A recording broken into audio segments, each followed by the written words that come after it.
Les 7 mythes les plus sombres de la mythologie, des histoires surprenantes, parfois terrifiantes, que l'on raconte rarement.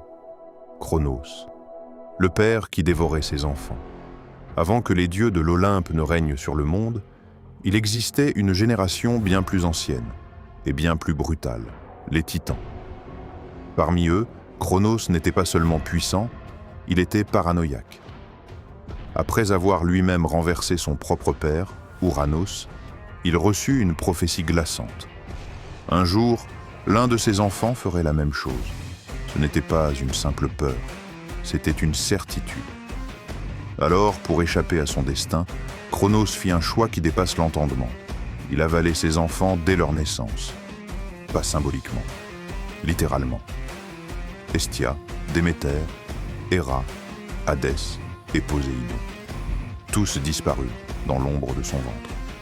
Sa femme, Rhéa, impuissante face à cette horreur, finit par élaborer un plan désespéré. Lorsque Zeus naquit, elle remplaça le nourrisson par une pierre emmaillotée. Cronos, aveuglé par sa peur, avala la pierre sans hésiter.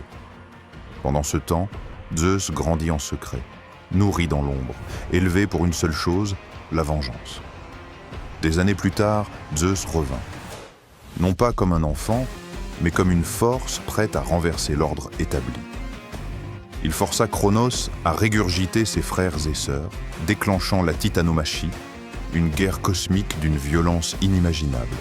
Mais au-delà du combat, ce mythe laisse une image troublante, celle d'un père qui, pour éviter d'être détrôné, a choisi de détruire sa propre descendance.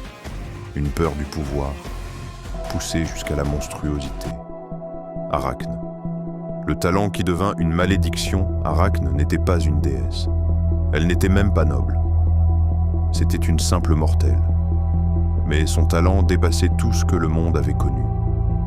Ses mains dansaient sur les fils, créant des tapisseries si parfaites qu'on disait qu'elles surpassaient celles des dieux eux-mêmes. Et c'est là que tout a basculé. Car Arachne ne se contentait pas d'être douée, elle le proclamait. Elle osa défier Athéna, déesse de la sagesse et du tissage, dans un concours. Un acte déjà dangereux. Mais ce n'est pas tout. Pendant le duel, Arachne tissa une œuvre représentant les fautes et les tromperies des dieux, leurs mensonges, leurs infidélités, leurs abus. C'était plus qu'un défi. C'était une humiliation publique.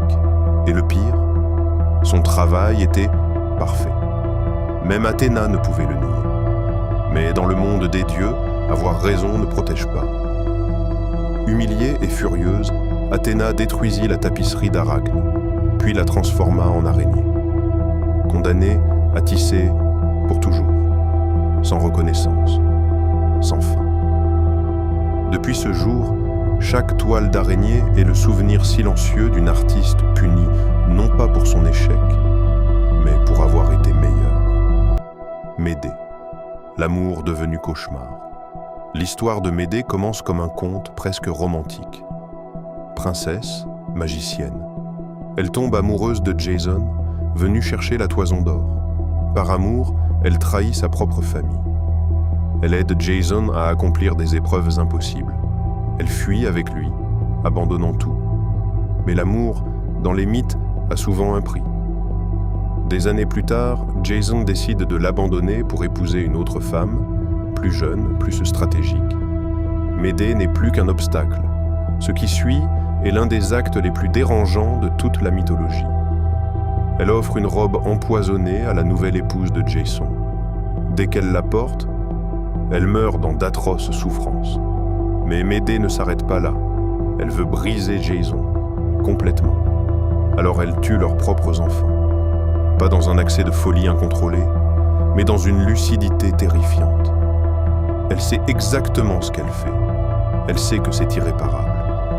Et c'est précisément pour cela qu'elle le fait. Puis elle disparaît, laissant Jason seul, face au vide absolu.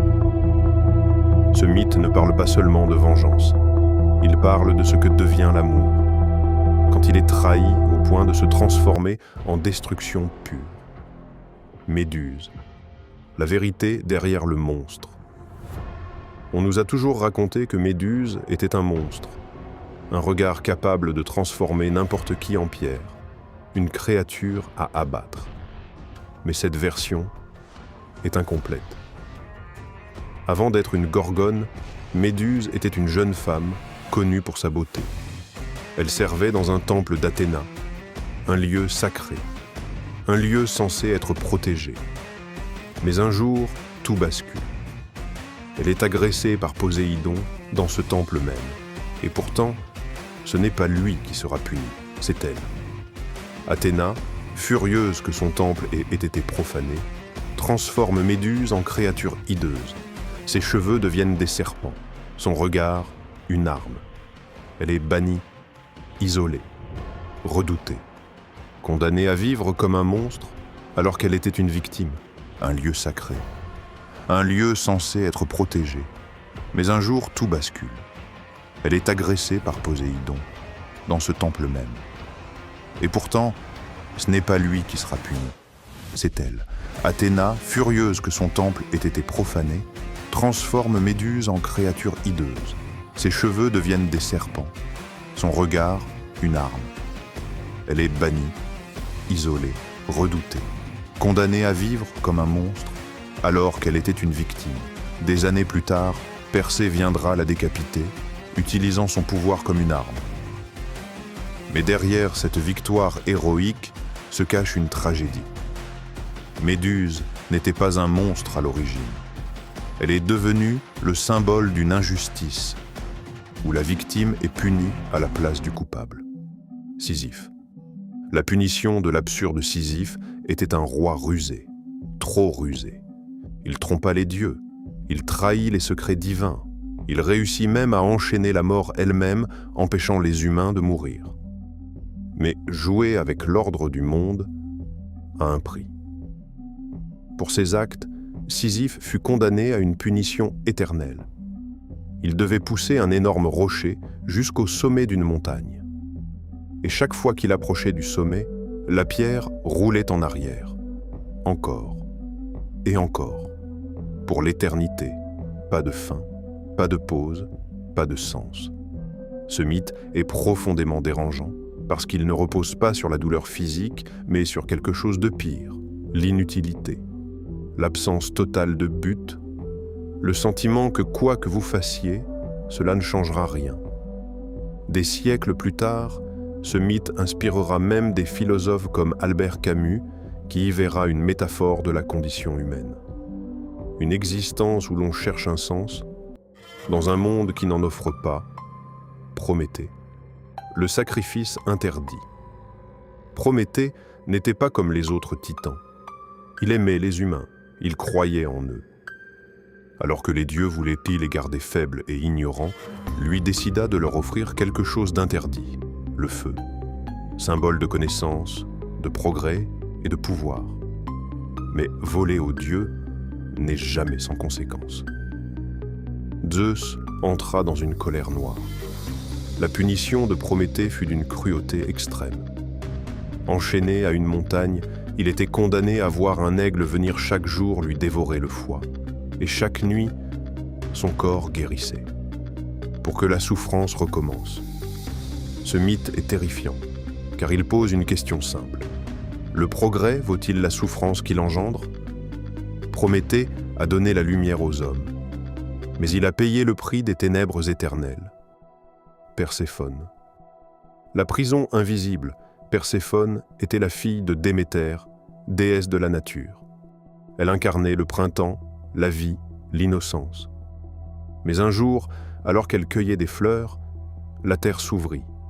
Hadès surgit et l'enleva. Elle fut emmenée dans le monde des morts, un royaume sans lumière, sans échappatoire. Sa mère, dévastée, la chercha partout. Dans son chagrin, elle laissa la terre dépérir. Les récoltes moururent, le monde sombra dans la famine. Finalement, un accord fut trouvé.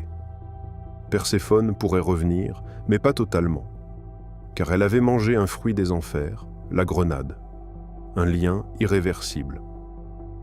Depuis, elle passe une partie de l'année dans les ténèbres et l'autre parmi les vivants. Mais ce compromis n'est pas une victoire, c'est une prison partagée. Ce mythe est souvent interprété comme l'origine des saisons. Mais au fond, c'est une histoire d'enlèvement, de perte de contrôle et d'une vie divisée entre deux mondes. Ces histoires ne sont pas faites pour rassurer, elles dérangent, elles interrogent, elles révèlent ce que l'on préfère parfois ignorer. Alors maintenant, dis-moi, lequel de ces mythes te hante le plus? Et surtout, es-tu prêt à découvrir les autres histoires que l'on ne raconte jamais?